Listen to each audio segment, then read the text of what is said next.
Hey guys, how are you today? Really well. How are you? I'm great. Greetings from Toronto. You both have a load of fans here, so congratulations on everything. Beth, let's just start with you because not a lot of people get a second chance at a television series, especially a decade later. So I want to know what it was like first day on set when you all reunited.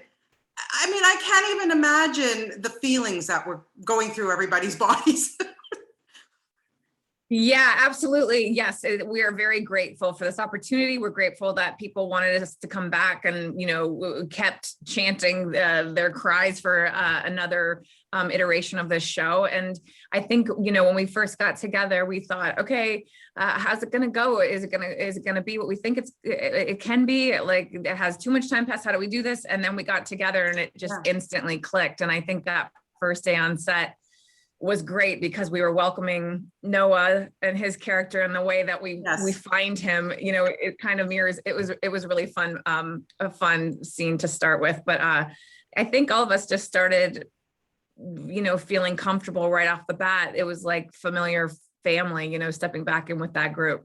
Yeah, and Noah, for you to be the newbie, to come in with this group that's kind of an established, what was that like for you as an actor? Do you just dive in, and was there any initiation going on? Like, anything to bring you into the group? Well, it wasn't a totally foreign group. Dean Devlin, our executive producer, also is the executive producer of Librarians, which starred Christian Kane and guest starred Beth Riesgraf. And we had mostly the same crew. So it was sort of like he's had two bands. It was like Van Halen and I was like Sammy Hagar going to sing with Van Halen. That's the way I kind of looked at it. They were all super cool, really, really welcoming, and so excited to go back and play these characters and get another chance to do this, especially during a pandemic when everybody wants something to feel good about, and you want to feel like you're contributing as an artist during a time where you're not a doctor, you're not a first responder, you don't know how to contribute. Suddenly we all had something to do every day. We went to work and thought, we're going to make people happy with it for an hour or two, and that made that period of time extremely rewarding for me on a lot of different levels, not just creatively. Yeah, and Beth, for you, I wondered, was it easy to slip back into the character? And did you go back and watch some of the old episodes to kind of get back into mode? I really did. Yeah. I think I had a sense, that was in me, and will always, I think when you say goodbye to a character, that character is always going to be a part of you, but I definitely rewatched the episodes and thought about her growth over the years that she'd been absent from people's TVs. So it was like, okay, where is she at now? How has she changed? What can't change? What will remain the same? And I think keeping that foundation of who Parker is and her unpredictability and, obviously her adrenaline junkie side were really important. But we also have to believe that she's capable of running international crews and, that she has the ability to exert some control socially and emotionally in a way that she couldn't before. So that was really fun, but it really helped reminding myself of her journey from start to, where Leverage ended and where Leverage Redemption picks up. So, yeah.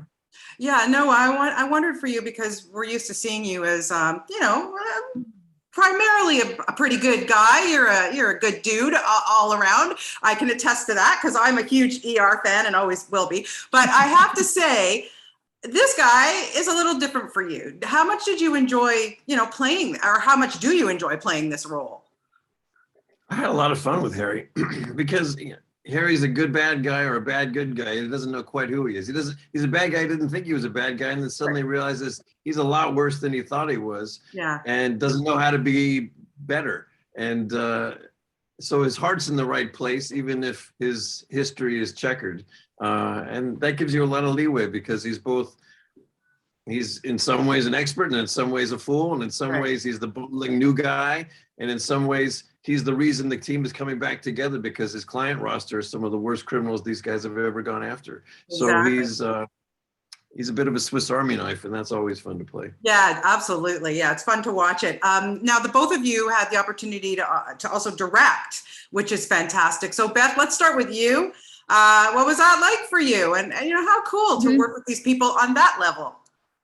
Yeah, it was absolutely incredible and something I've been working at for a really long time. So to finally, you know, have the opportunity to do it with people that I really love and care about was such a gift. And I honestly couldn't have asked for a better first, you know, episodic directing experience. And working with NOAH and the whole crew, it's, you know, there's a shorthand that you kind of develop. And by the time I did the second one, it was like, oh yeah, we're just, you know, we're in it now. And I think, you know, it was just exciting all around. And I know the characters, you know, from working with everybody for so long, that there were certain elements that were like, oh, great. Like on this side, I know he would love to do it that way, or you know, Christian is going to want to say about this element of the fight or that element of the fight. And so having a little inside view on who these guys are on and off screen was to my benefit as well, but a lot of fun to play with. Yeah, Noah, Tell them about the chair, man. Huh? Tell them about the chair. Oh yeah, the chair. And Noah, how do you like going behind the camera? What's that experience like for you? I love it. I really love it. I love it almost too much, you know, whereas you have a choice. You could either go to your mark or you could go to the director chair. And I'd find myself looking at my chair and having to go to the mark sort of, it's the most fun you could possibly have because you get to work with everybody and you get to see how talented everybody else is.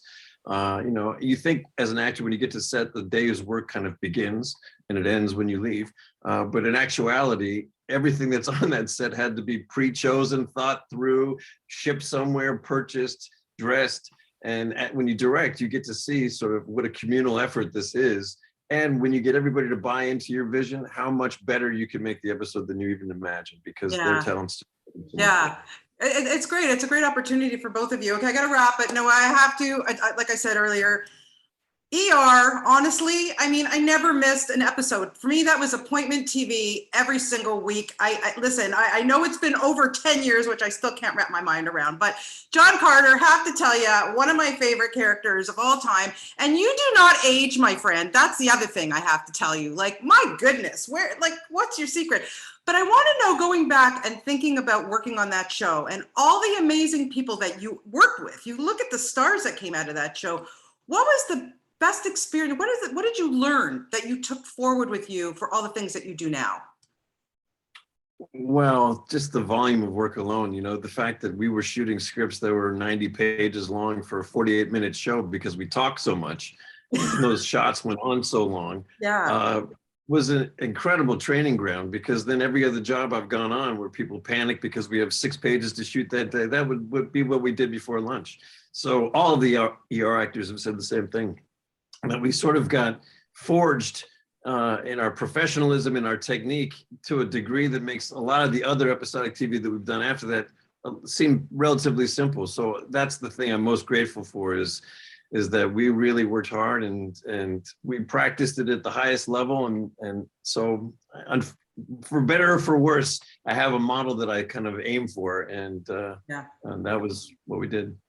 Well, thanks to both of you for your time today. I really appreciate it. The series is fantastic. You guys are great and can't wait to see what comes next. Thank you so much for your time today. Thank you so much. Take care. Bye-bye. Thank you. Bye. Bye.